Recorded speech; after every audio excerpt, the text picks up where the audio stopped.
13 Mei 1998, Jakarta dilanda kerusuhan massa.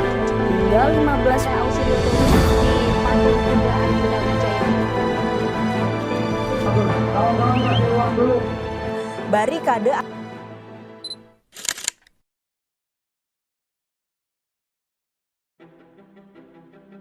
Bayangkan dunia di mana setiap suara menuntut perubahan, namun berakhir dengan wajah-wajah baru yang menjalankan sistem lama.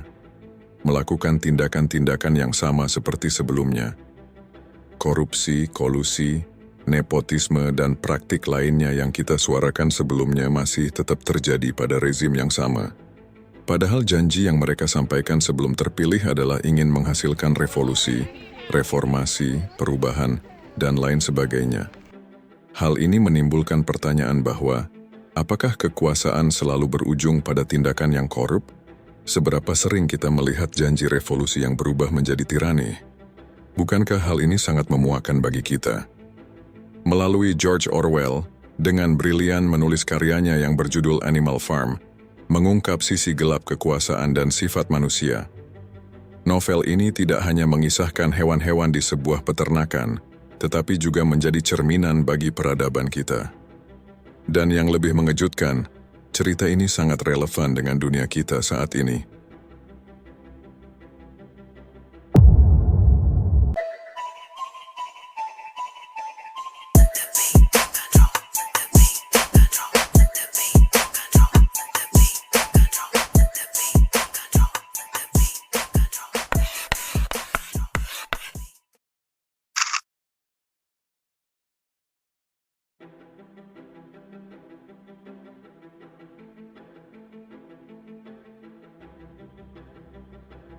Ketika Animal Farm diterbitkan pada tahun 1945, dunia baru saja keluar dari perang besar.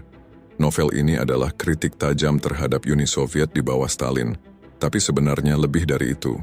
Ini adalah alegori tentang bagaimana kekuasaan bisa mengubah para pemimpin yang tadinya pahlawan revolusi menjadi kekuasaan tirani. Namun Orwell tidak hanya bicara tentang Uni Soviet. Animal Farm mencerminkan pengalaman revolusi yang gagal, dari revolusi Prancis yang berakhir dengan kediktatoran Napoleon Bonaparte, hingga perjuangan melawan apartheid di Afrika Selatan yang menghadapi tantangan korupsi dan ketidaksetaraan ekonomi. My black people, to my black people, can I see? Hari ini, kita masih menyaksikan pola yang sama. Lihatlah bagaimana gerakan-gerakan pro-demokrasi di beberapa negara berubah menjadi rezim yang sama, opresifnya dengan yang digulingkan. Revolusi Arab Spring hingga perubahan rezim di Amerika Latin, yang merupakan dua rangkaian peristiwa politik besar yang memiliki konteks dan dinamika berbeda, tetapi keduanya mencerminkan keresahan sosial yang meluas terhadap ketidakadilan, ketimpangan, dan penyalahgunaan kekuasaan. Di Indonesia kita juga mengenal peristiwa Reformasi 98, yang katanya merupakan salah satu momen paling penting dalam sejarah modern bangsa ini. Peristiwa ini menandai akhir dari pemerintahan otoriter Presiden Soeharto yang telah berkuasa selama 32 tahun dan membuka jalan bagi era reformasi, dengan janji membawa perubahan signifikan dalam sistem politik, ekonomi, dan sosial Indonesia. Namun nyatanya tetap sama dengan rezim yang berkuasa hari ini. Dari beragam peristiwa tersebut, ada pertanyaan besar yang muncul di benak kita. Mengapa revolusi sering gagal membawa perubahan sejati?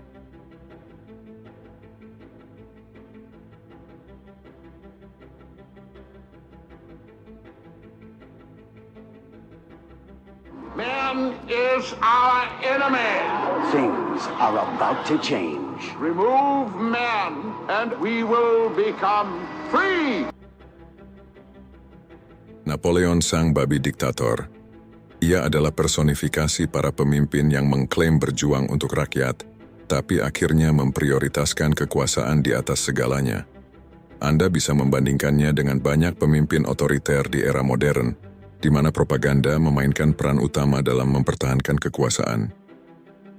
Lalu ada Boxer, si kuda pekerja keras yang percaya pada slogan Napoleon selalu benar. Boxer adalah simbol dari masyarakat pekerja yang setia, tapi sering dieksploitasi. Dalam dunia kita hari ini, siapa yang menjadi boxer? Apakah itu buruh migran, pekerja pabrik, atau bahkan kita sendiri yang kadang buta terhadap kenyataan bahwa kerja keras kita sering tidak dihargai dengan adil sebab ada sistem yang secara struktural yang melahirkan hal itu terjadi. Hal ini telah dijelaskan oleh Marx bahwa kemiskinan struktural adalah hasil langsung dari struktur ekonomi kapitalisme yang bersifat eksploitatif.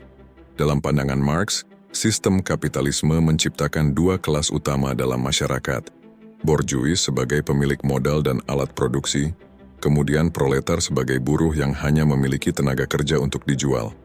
Hubungan antara kedua kelas ini adalah hubungan eksploitasi, di mana keuntungan bagi kelas borjuis dihasilkan dari penghisapan nilai lebih, surplus value, yang dihasilkan oleh kelas proletar. Kemudian ada Squealer. Ia merupakan sang propagandis yang senantiasa mengingatkan kita bahwa informasi adalah senjata.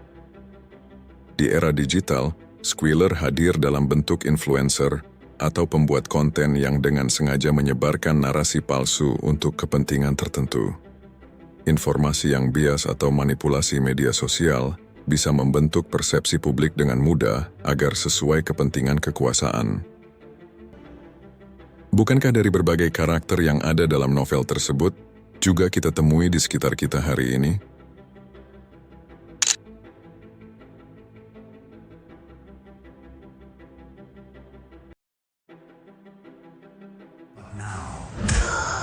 In this valley, on this farm, in this barn, Man is our enemy.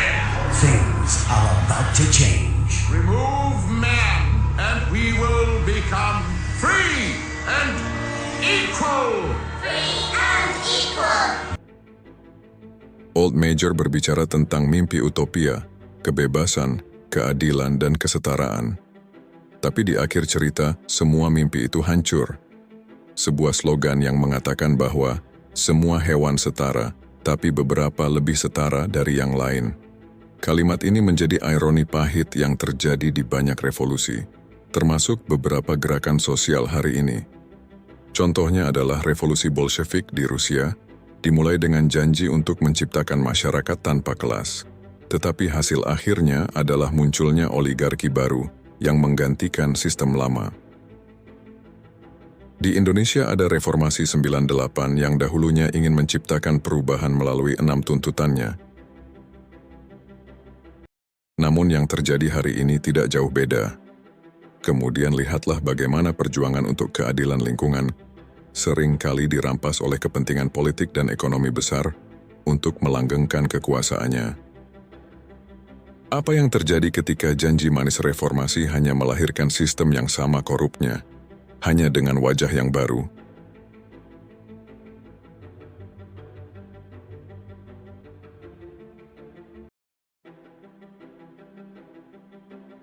Kisah Animal Farm juga berbicara tentang peran masyarakat dalam melawan ketidakadilan. Benjamin, si keledai yang sinis, adalah pengingat tentang bahayanya sikap apatis. Dunia modern penuh dengan Benjamin. Mereka yang melihat masalah tapi memilih diam. Tapi apakah kita akan tetap terus diam ketika ketidakadilan ada di depan mata? Kita juga melihat bagaimana sheep atau para domba yang mudah dimanipulasi oleh propaganda. Di era media sosial, manipulasi massa menjadi lebih mudah. Kebenaran bisa dibentuk ulang hanya dengan sebuah tren atau algoritma. Literasi digital menjadi benteng utama untuk melawan manipulasi ini. Kita harus belajar untuk memeriksa fakta, mengenali bias, mengenali berita hoax, dan tidak mudah percaya pada narasi yang tampaknya sempurna. Animal Farm bukan sekadar cerita tentang kegagalan revolusi. Ini adalah peringatan bahwa kita harus terus waspada, bahwa pendidikan, kesadaran, dan partisipasi adalah kunci untuk memastikan revolusi benar-benar membawa perubahan, sehingga sejarah kelam yang tidak kita inginkan tidak lagi terjadi di masa depan. Hari ini kita memiliki peluang untuk belajar dari sejarah dan kesalahan masa lalu.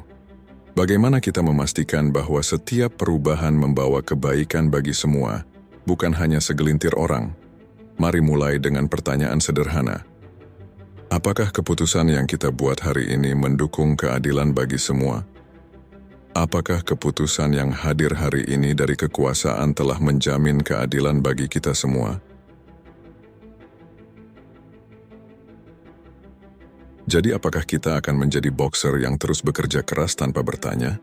Atau Benjamin yang hanya mengamati tanpa bertindak? Atau kita bisa menjadi generasi yang belajar dari kesalahan, menjaga idealisme tetap hidup, dan tidak pernah takut untuk melawan ketidakadilan?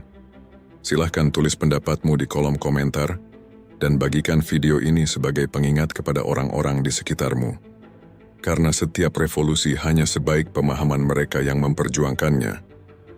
Subscribe dan aktifkan lonceng notifikasi untuk video terbaru dari channel ini.